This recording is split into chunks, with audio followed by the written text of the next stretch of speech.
నమస్తే, నా పేరు కోనసీమ టుడే న్యూస్ కి స్వాగతం. మీ నియోజకవర్గంలో మీరు ముఖ్యమంత్రిగా ఉన్నప్పుడు జరిగిన ఒక్క లేఅవుట్ లోనే దాదాపు 175 కోట్ల రూపాయలు స్కామ్ జరిగింది. దీనిపైన మీరు కూడా ప్రస్తుతం ముఖ్యమంత్రిగా లేరు, ప్రతిపక్ష నాయకునిగా లేరు, ఎలాంటి పని లేదు. మీరు అక్కడే ఉంటారు, నేను అక్కడే ఉంటా. ఇద్దరం కలిసి పులివెందుల మెగా లేఅవుట్ కు పోదాం.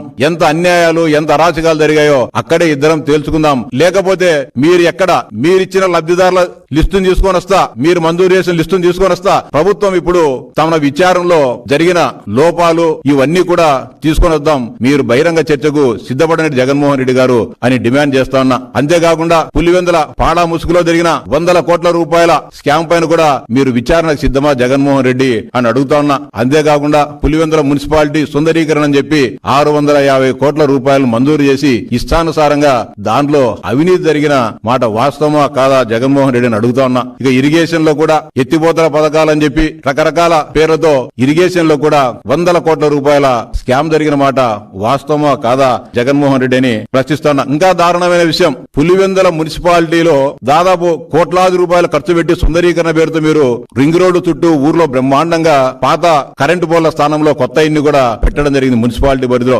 ఈ రోజు గత నెల రోజుల నుంచి కరెంటు బిల్లు కట్టలేక స్ట్రీట్ లైట్లు కూడా వేయలేని దౌర్భాగ్యకరమైన పరిస్థితిలో పులివెందుల మున్సిపాలిటీని మీరు తీసుకొచ్చారంటే పులివెందుల ప్రాంత ప్రజలపైన మీకు ఏమాత్రం ప్రేమ ఉందో ఒకసారి అర్థం చేసుకోవాలా. దాదాపు 23 కోట్ల రూపాయలు విద్యుత్ బిల్లులు చెల్లించాలి పులివెందుల మున్సిపాలిటీ. మీరు ముఖ్యమంత్రిగా ఉన్నప్పుడు పులివెందుల మున్సిపాలిటీని ఆర్థికంగా ఎంత దోపిడీ చేశారో, ఎంత నాశనం చేశారో ఒక్కసారి ఆలోచించాలని చెప్పి విజ్ఞప్తి చేస్తా ఉన్నా.